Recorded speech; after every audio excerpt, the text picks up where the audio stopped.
The last time I saw my granddaughter smile with her whole face, she was standing at the end of my driveway holding a paper bag of zucchini from the garden she'd helped me plant in May. That was 3 weeks before everything changed. I didn't know it then. I was too busy noticing the way her rubber boots were 2 sizes too big, her mother's old ones, mustard yellow, flopping around her ankles, and thinking I should drive her into Guelph on the weekend and get her a proper pair before the mud season hit. That image kept coming back to me later, when I was trying to understand what I'd missed. My name is not important yet.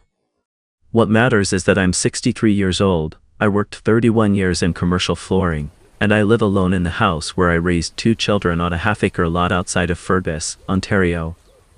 The creek behind the property freezes hard enough in January that you can walk across it. My wife Pauline passed 8 years ago from a blood clot no one saw coming. After that I kept the house, kept the garden, kept the same Saturday routine, hardware store in the morning, groceries at the Foodland on Tower Street, home by noon. Predictable. Some men fall apart when they lose their anchor. I just got quieter. My daughter Heather lives 20 minutes away with her husband and their daughter, Piper, who is 11 years old and has her grandmother's eyes and my habit of going quiet when something is bothering her. Heather and I are not the kind of family that calls every day. We don't need to. She knows I'm here. I know she's there. That space between us has always felt comfortable rather than cold, or at least, it did until this past September.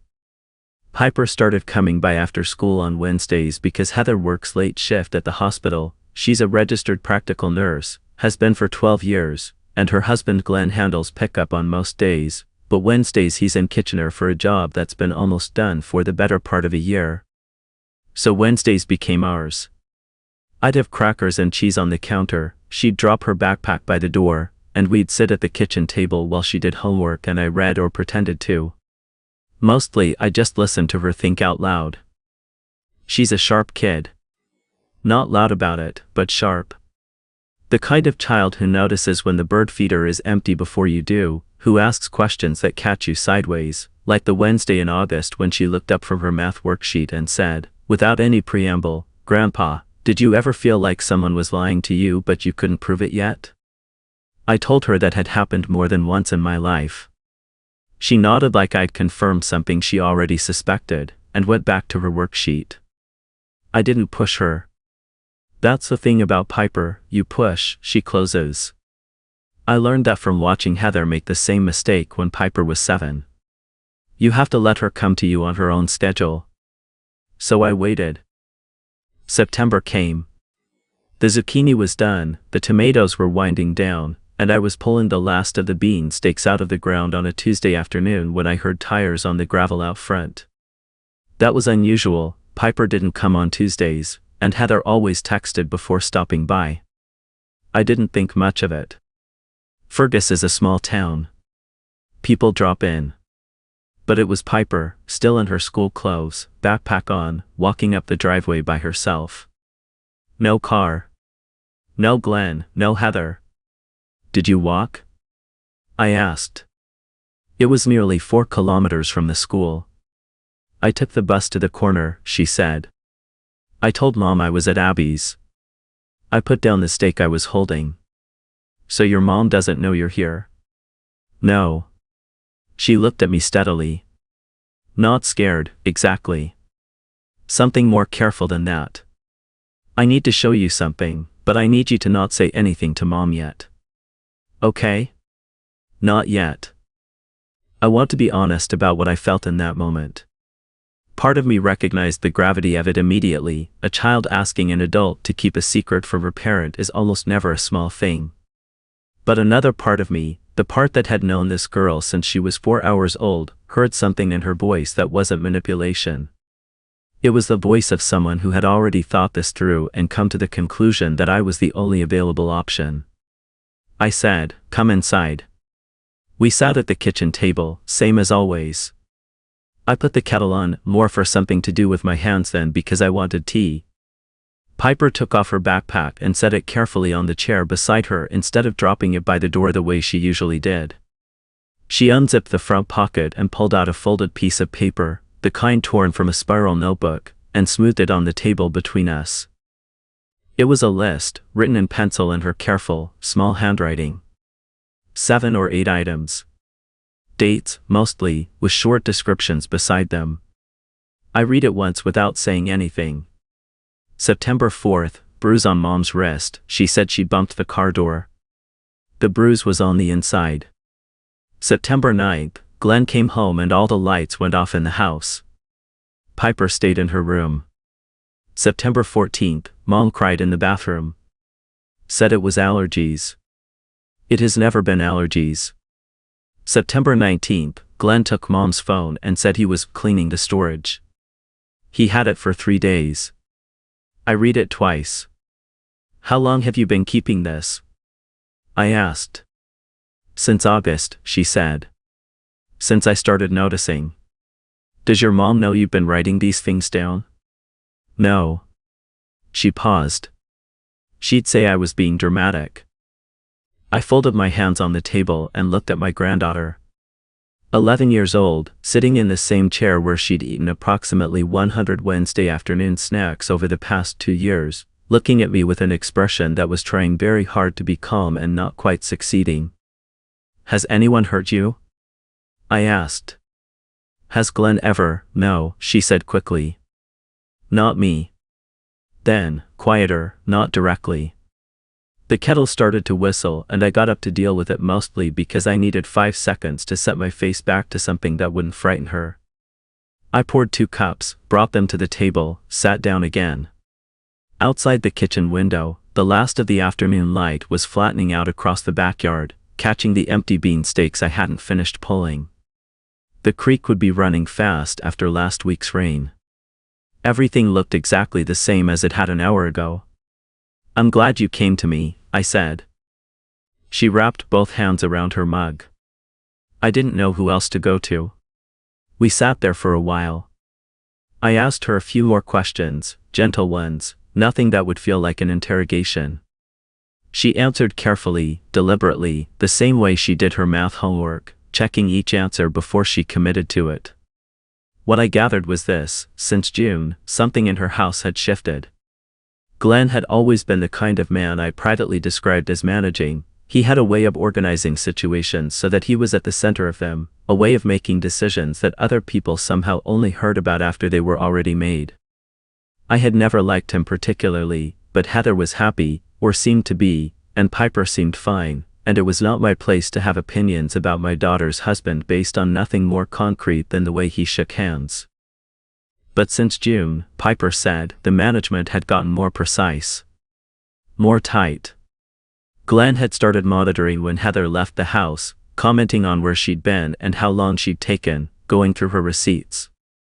He'd asked Heather to stop her Tuesday evening shift because it was hard on the family dynamic. He had strong opinions about who Heather was allowed to spend her time with. He'd made a comment, twice, about how often Heather drove out to Fergus to see me. I looked at the list again. Piper, I said carefully. Does Glenn know you came here today? Something moved across her face, not quite fear, but adjacent to it. He doesn't know yet, she said. But he checks the bus app. She said it the way you say something you've thought about until the edges are worn smooth, something you've already accepted as fact.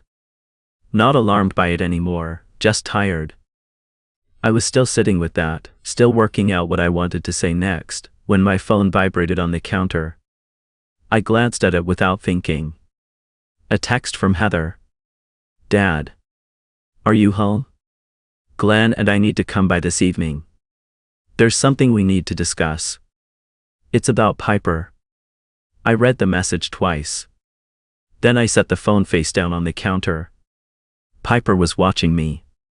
She had that stillness she gets when she's reading a room, something she inherited from her grandmother, that particular quality of attention that made you feel both seen and careful. That was your mom, I said. She didn't ask what it said. She already knew. Or something close enough to knowing that asking would have been a formality. Okay, she said. Just that. I picked up the list she'd made and folded it along its original crease and slid it across the table back to her.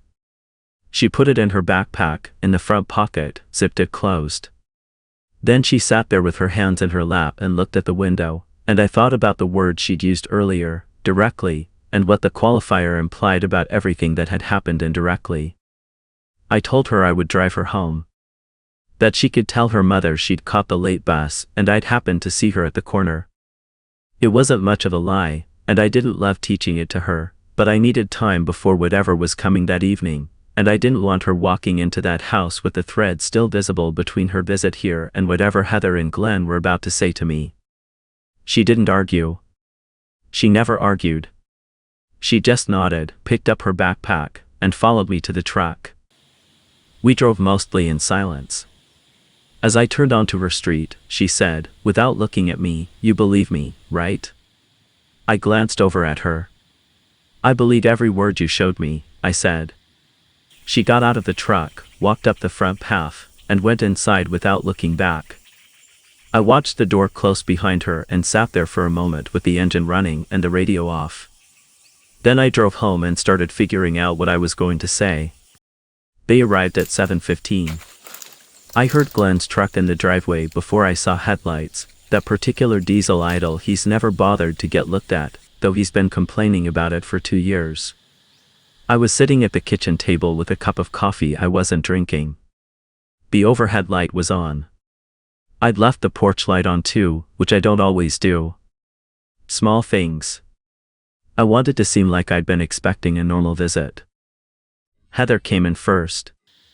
She looked tired in a way that was trying to present itself as composed, her hair pulled back, her jacket still on, which she almost never does inside my house. Behind her, Glenn. He had that easy, forward-leaning posture he carries into rooms, like he's already 2 steps into whatever conversation is about to happen. He's 41, broad through the shoulders, the kind of man who makes a point of shaking hands firmly enough that you notice it. He shook my hand at the door. "Doug," he said. "Glenn." I gestured toward the kitchen. "Coffee's on." Heather poured herself a cup without asking and stood near the counter. Glenn sat down at the table, across from where I settled. He didn't take coffee. He folded his hands on the table in a way that managed to look relaxed and deliberate at the same time, and I thought, this is a man who has rehearsed whatever he's about to say. "So," he said, "we wanted to come talk to you in person, because this is a family conversation." I waited. "We're thinking about making some changes. Financial ones." He glanced at Heather, the kind of glance that is meant to look collaborative and actually functions as a cue. We'd been looking at the numbers, and with Heather scaling back at the hospital, and some investment opportunities that have come up, we're in a position where it would help enormously to have some additional capital moving in the right direction. I looked at my daughter. She was studying her coffee mug. "What kind of capital?" I said. Glenn smiled. Not a warm smile. The kind of smile that assumes you're already on the same side. "Your property, Doug." "This property." We've had an independent assessment done, not to pressure anything, just to understand the landscape, and the land value alone out here in Center Wellington has gone up considerably. If you were willing to transfer equity, or even consider a leaseback arrangement, it would, Glenn. I said it quietly. He stopped. "How much?" He said a number. $240,000, structured as a loan against the property title, repayable at his discretion. The kitchen was very quiet. The refrigerator clicked on. Outside, something moved in the cedar hedge along the fence, probably the cat from next door. I looked at Heather again. She still wasn't looking at me. "Heather," I said. "Did you know he was going to phrase it this way?" She looked up then. Something moved across her face, discomfort, or something more complicated than discomfort. "Dad, it's a family decision. We talked about this together. You talked about using my house as collateral together." "It's not," she stopped. Pressed her lips together. Tried again. "It would be an arrangement. You'd still live here. Nothing would change day to day. Except the title." Glenn leaned forward slightly. Doug, I understand this feels abrupt. That's why we wanted to come in person. This isn't a demand, we're asking. We're family. There it was. We're family. The phrase that is supposed to make the room smaller, make the exits feel impolite. I took a sip of my coffee. It had gone lukewarm. I'd built equity in this house over 27 years. The mortgage was paid off the year after Pauline died. I made the last payment in February and took myself to the Swiss chalet on Stone Road because I didn't know what else to do with the feeling. This house was not an investment to me. It was the place where my children had bedrooms, where my wife had her garden, where my granddaughter ate crackers and cheese on Wednesdays and asked me questions that caught me sideways. Putting its title in a financial arrangement linked to Glenn's investment opportunities was not something I was willing to do, and I had known that before they pulled into the driveway. But knowing something and saying it out loud to your daughter and her husband at your kitchen table are two different experiences. I'd need to understand a lot more, I said carefully. What the investment is. What the repayment structure actually looks like. Who the other parties are. Glenn nodded like this was a reasonable beginning. Absolutely. I can have the documents to you, and I'd want my own lawyer to review anything before I sign. Something shifted in Glenn's expression. Very small, very fast, but I've been reading rooms for 63 years. Of course, he said. Completely reasonable. Good. I set down my cup. Then let's talk again once I've had a chance to look at the paperwork. There was a pause. Glenn looked at Heather. This time the look was different, a shade of something I wasn't supposed to catch. The thing is, he said, the window on this particular opportunity is fairly tight. We're looking at a commitment deadline at the end of the month. End of which month? This month. October 31st. I counted on my fingers, internally. 17 days. That's not much time, I said. I know. I wish it were more. That's why we came tonight. Heather set her mug down on the counter. She'd barely touched it. Dad, I know this is a lot. But we've really thought it through. This could set us up properly, for Piper's future too. Education, stability. The kind of foundation she deserves. And that's the sentence that landed differently than she meant it to. Piper's future. From the man who checked the bus app to see where his 11-year-old stepdaughter had been. From the woman who'd told her daughter her bruised wrist was from a car door. I looked at my daughter and I tried to find the girl who used to sit at this same table doing homework while I read in the chair by the window. She was in there somewhere, I knew that. But she was behind something right now, behind the composed expression and the jacket she hadn't taken off, behind the careful way she was breathing. Can I ask you something? I said. Directly? Heather looked uncertain. Of course. Are you all right? The question hung in the air. Glenn's jaw tightened, very slightly. I'm fine, Dad, Heather said. Too fast. You seem tired. I said I'm fine. Softer now. A plea, almost. Don't, Dad. Not now. Not here. I heard it. I heard exactly what she was asking me not to do, and I understood why, and I let it go. For now. We talked for another 20 minutes about nothing, terms I hadn't agreed to, logistics of a process I hadn't consented to, a cheerful, forward-rolling conversation that Glenn steered with the confidence of someone who'd already decided the outcome and was simply narrating the steps toward it. I nodded in some places. Asked neutral questions. Did not say yes. Did not say no. Kept my voice the same temperature throughout. When they got up to leave, Glenn shook my hand again. Appreciate you hearing us out, Doug. I knew you were a reasonable man. I appreciate you coming in person, I said. Equally neutral. Heather hugged me at the door. Her arms were tight, tighter than the moment called for. She held on for a second longer than usual, and I felt the tension in her shoulders, that specific kind of tension that lives in a person who is holding themselves very still so they don't come apart. "I'll call you," she said into my shoulder. "Okay," I said. I watched the truck back out of the driveway. Stood on the porch until the tail lights were gone, then a little longer, looking at the empty street under the yellow glow of the lamp at the end of the block. Back inside, I washed both coffee mugs. Dried them. Put them away.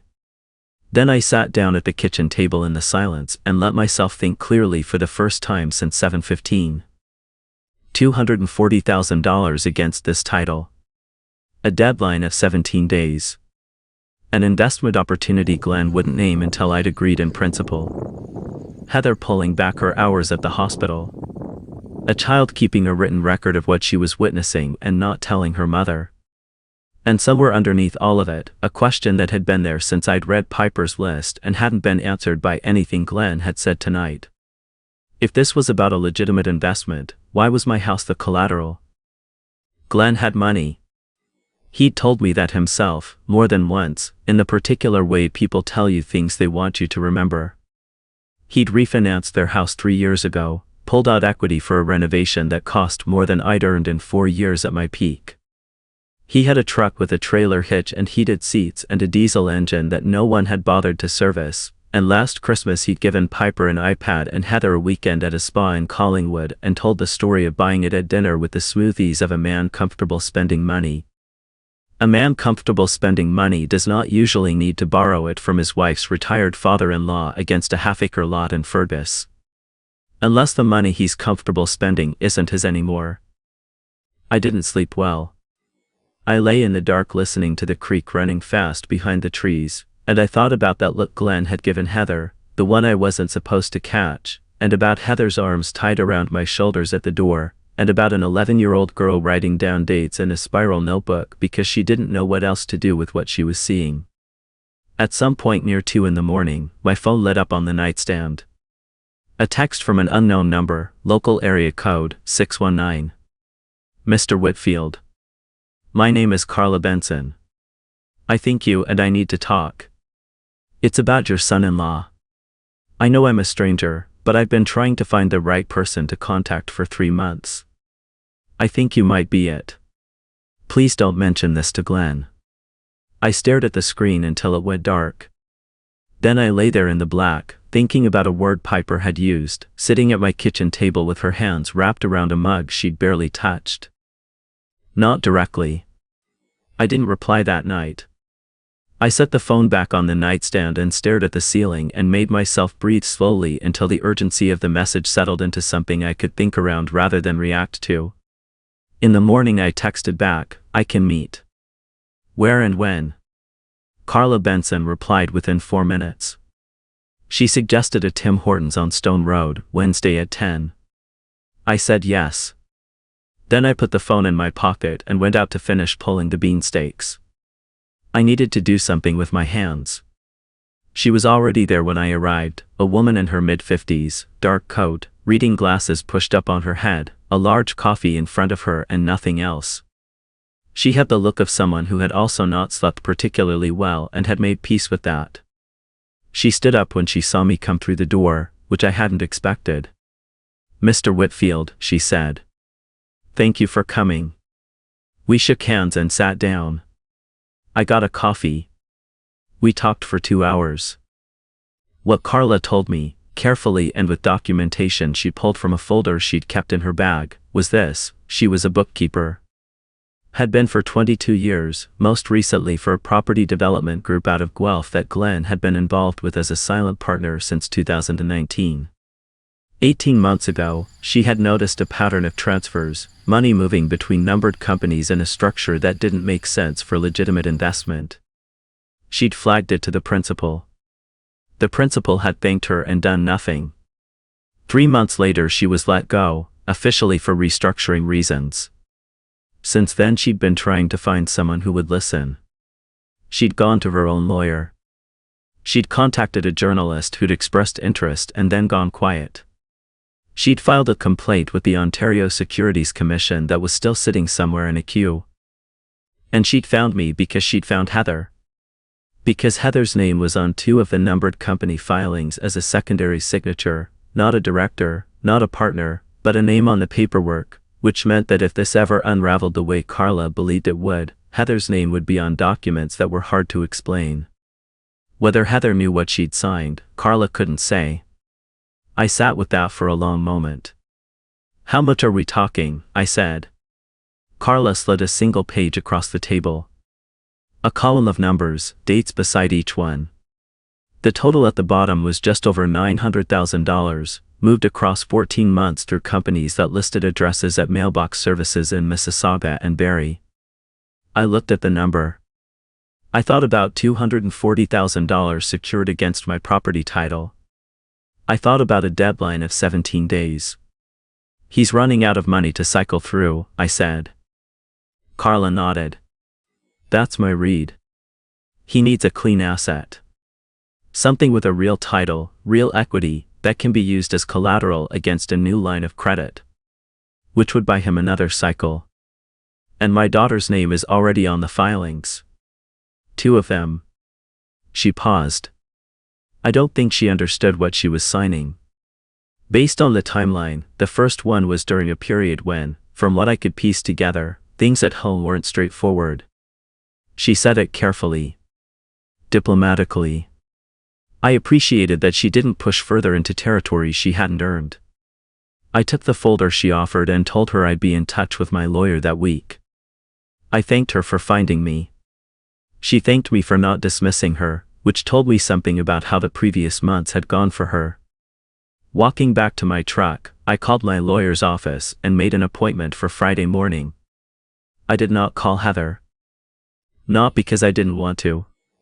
Because I needed to understand what I was walking into before I said a single word that couldn't be unsaid. The lawyer's name was Patricia Ewan, and I'd used her for the property work after Pauline died. She was efficient and direct, and she had the useful quality of not letting sentiment slow down her thinking. I laid out everything, Carla's folder, Glenn's request, the 17-day deadline, Heather's name on the filings, and she listened without interrupting. When I finished, she looked at the documents for a moment. Don't sign anything, she said. Don't agree to anything in writing or verbally. If he follows up, you're still reviewing. I know. I'm going to contact a colleague who handles securities matters. This is beyond a property question now. I know that too. She looked at me over her glasses. You're not surprised by any of this. I'm not surprised, I said. I'm tired. She nodded once, the way people nod when the distinction matters. Give me until Tuesday. Tuesday came, and with it a phone call from Glenn, pleasant, checking in, wondering if I'd had a chance to look at the numbers, mentioning the timeline in a way that was designed to sound casual and wasn't. I told him I was still reviewing. He said he understood, of course, take your time, said it in a way that communicated the opposite. I thanked him for his patience.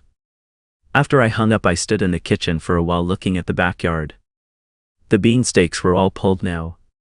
The garden was put to bed for the winter, the soil turned, the raised beds covered with burlap. Pauline had taught me how to do that, the autumn preparation. She said it was the most important part, the part nobody liked because it looked like ending but was actually setting up for what came next. I thought about that. On Wednesday, Heather called me herself. She didn't mention Glenn, or the meeting, or the money. She asked if I was free on the weekend, whether Piper could come for her Wednesday visit since she was working. I said of course. We talked for a few minutes about nothing important, the weather turning, whether I'd put the snow tires on yet, a show she'd started watching that I should try. Normal things. Her voice was careful. Near the end of the call, she said, almost as an afterthought, Dad, I want you to know that, whatever you decide. About the other thing. I understand. I let that sit for a moment. Heather, I said. Did you know what you were signing when you signed those documents? Silence. Longer than I expected. Not completely, she said. Finally. Quietly. He explained it a certain way and I didn't ask enough questions. Okay, I said. I know that's not good enough. It's honest, I said. That's a start. She didn't say anything for a moment. I heard her exhale, the specific kind of exhale that happens when you've been holding your breath for longer than you realized. I've been scared, Dad, she said. Not of, it's hard to explain. I'm not scared of him exactly. I'm scared of what happens when it comes apart. Because I think it's going to come apart. I know, I said. I think so too. I didn't want you involved. I'm already involved, I said. I've been involved since Piper walked up my driveway and showed me a piece of paper she'd been keeping in her backpack for 6 weeks. Another silence. Longer. She told you, Heather said. Not accusatory. Something more complicated, grief, maybe, and underneath it something that sounded like relief. She came to me because she didn't know who else to go to, I said. Because she was watching something and she needed someone to hold the other end of it. Heather made a sound that was trying not to be crying and mostly succeeded. She's smarter than both of us, she said. She gets that from her grandmother. We stayed on the phone a little longer than we needed to. By the end of it we had agreed on a few practical things. Heather would meet with Patricia Ewan the following week to go over the documents she'd signed. She would stop discussing finances with Glenn until she understood what she'd put her name on. She would keep things calm and surface level at home for the time being, which she was better at than she should have had to be. It wasn't a solution. It was a beginning. But beginnings are what you have when you're in the middle of something, and you work with what you have. Piper came on Wednesday. I had crackers and cheese on the counter and a kettle already on. She dropped her backpack by the door, not on the chair, by the door, the way she always did, and sat down, and looked at me with that steady, reading the room expression. Mom said she talked to you, she said. She did. Is it going to be okay? I thought about how to answer that honestly to an 11-year-old who had earned honesty and was old enough to know the difference between a real answer and a managed one. It's going to be complicated for a while, I said. But the right people are paying attention now. That's the important part. She considered that. Because I wrote it down. Partly because you wrote it down, I said. And partly because you knew who to bring it to. She reached over and took a cracker off the plate and ate it. I was scared you wouldn't believe me. I believed you, I said.